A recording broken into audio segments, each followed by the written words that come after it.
Hi everyone, and thank you, Anna. So hopefully you can all see my screen. If you can't, Anna, tell me now. So waste and recycling, I've got an hour and a half talk on this, which goes into all of the complexities of it. But we've got 15 minutes, so what do you really need to know? The waste hierarchy, this is what you need to know to remove the complexity and the confusion. And you may think of reduce, reuse and recycle, that's some hippie green nonsense. Well, actually, it's not. The waste hierarchy is enshrined in EU and UK law, and it says that all businesses should be approaching waste in this way. So prevention, reuse, recycling, diversion, which means that you're trying to get something from that material. So that's maybe energy, it may be compost. And then finally, you've got the disposal, which is landfill. So let's get real with waste. Many materials in the events industry are hard to recycle, even if they say they're recyclable. And most venues don't have the special recycling that is required for them. Compostable materials sound lovely, but they actually require specialist recycling, composting and specialist facilities. And they don't compost if they become litter. So you might have also heard the term 100% landfill diversion or zero waste to landfill. Well, this generally means that something is going to waste to energy, and that means it's being burnt. Maybe some energy will go into the grid, so that's good. But what about all those materials that could be recycled? What happens to them? They're gone forever. And so waste to energy is not recycling. Waste to energy is burning, okay? That's what it really means. And in reality, most of our general waste goes for waste to energy now. So when you hear terms like zero waste to landfill or 100% landfill diversion, that was old news. We need to be talking about waste to energy avoidance now, because that's where waste is going. So let's stop talking about landfill. Your event waste challenges and some solutions for them. So recycling at venues, problematic, I would say. Very few do recycling well. And quite often you'll see a one bin system and they say, don't worry, we take care of it all. Well, that leads to contamination. And what I mean is things like food will get in there. So your glass and your metals and your paper will be hard to recycle. Generally, a one bin will be going for waste to energy. And that's why they do it, because they're not allowed to, if bins are separated, they can't put them all together again to send to waste energy. So for waste contractor, it's much better to be sending waste in one bin, because then they can make more money out of it. And it's also cheaper for venues, not great for the recycling. So what you need to be asking for is separate bins for your recycling, your separate bins for your food, separate bins for glass, and separate bins for coffee cups, because coffee cups contaminate your recycling streams. If there's lots of coffee cups in your general recycling, it will end up getting sent for waste energy. And you need a separate bin for your general waste. And this is the best chance you've got for doing some decent recycling. So difficult waste streams, there are a lot of them. And here are a few that you might think are actually great.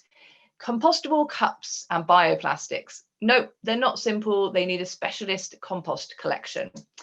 Cardboard food packaging. So this can't be recycled if it's got food on it, because food is a contaminant. Bamboo. So this is another biodegradable material. It's too hard to actually compost, so it doesn't break down. Composite woods like chipboard and MDF. They can't be recycled because they've got horrible glues in them and they've already been broken down. So actually they're not easy to recycle. Foam board, not easy to recycle, needs specialist take back schemes. And carpet. So recyclable carpet, you may have seen that. It needs to go back to the supplier to be recycled, and actually it gets turned into watering cans or gets downgraded. So it's not being turned back into carpets. So you need to be designing your sets for reuse. You need to be looking for reusable options where possible, things like reusable coffee cups and bar cups.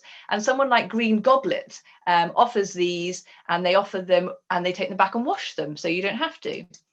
And ask your suppliers for take back schemes. So these are where they would take them back and manage their lovely recyclable materials.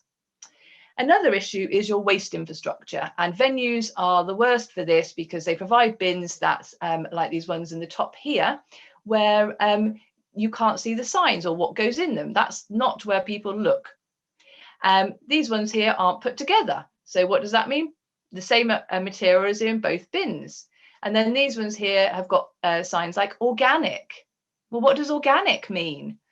So your recycling infrastructure in your bins needs to be relevant to your audience. So it needs to say things that are relevant to them. And you need to be thinking, what is my drunk, busy, networking delegate actually thinking about? They're not thinking about the bins. They're thinking, I've got this thing in my hand. What do I do with it? So you need to have visual cues which are relevant to what's in their hand. You also need to minimize the access and the aperture to the bins so that actually people can't see what's in the bin. And also it's a size that means they just put the relevant item in there. And you should have your bin sets all together because people are lazy and they're not going to go looking for your coffee cup bin that's round the corner. And ideally, use your brand ambassadors to help and engage people with the bins and hold people to account. I don't personally understand why there's people holding banners pointing to the cloakrooms when they could be doing something engaging and much better for your brand. So plastics and bioplastics, massive topic. Plastics, big issue for people. So basics on plastics, they're made from fossil fuels. There's only 3 that are actually easy to recycle in our general waste streams, which is PET, LDPE and PP, which is 1, 4 and 5. And they never degrade if they but plastics never degrade if they become litter, which is one of the big issues. Now, all these other hard to recycle plastics that we've got get sent abroad and quite often get dumped or burnt or littered. So we need to be careful about what kind of plastics we are using. Does this mean we turn to bioplastics? Well, they're problematic also. So they are made from plants. Sounds better. Quite a lot of them are made from GM crops. They don't degrade if they become litter. And this is really important. Even if they say things like home compostable. They also look like plastic, and so they can't be differentiated by a waste contractor or a compost facility. So they pull all of them out because they don't want materials that could ruin their compost. So what does home compostable mean? It means you put it in the bin in your back garden. You know, that big black thing? That's what home compostable means. It doesn't mean you put it in your food waste caddy that gets collected once a week, because they go to somewhere that will remove all of the packaging. And again, they don't know that it's home compostable. And then you've got your industrially compostable items, and they need to go to a specialist anaerobic digester. And this needs to be a special arrangement. And there's about 20 of those in the UK. So what can we say about bioplastics? 1, they're not a solution to plastic pollution. 2, there's no point by paying for compostable plastics because it all goes in one bin as they get burned. 3, they're only suitable for use in industrial compostable facilities, and most of your venues don't have this option. So what does this mean? It means avoid single use, which is going back to the waste hierarchy. So the waste hierarchy says prevention. So what does that mean? That means you say, is this material necessary? Reuse. Is there a reusable option? Can another organization reuse this item? Can you design your sets for reassembly? Recycling. Can your venue recycle this material? Is there a recyclable or recycled version available? Because that will keep the demand for recycling going. And can your supplier offer a take-back scheme? And with composting, is this even possible? And finally, with diversion, how can it be disposed of without going to landfill? So this is your waste to energy solutions. So the 3 key takeaways from this are: build the waste hierarchy into your design brief, question if new materials actually have a waste stream, and ask your product provider for a take-back scheme.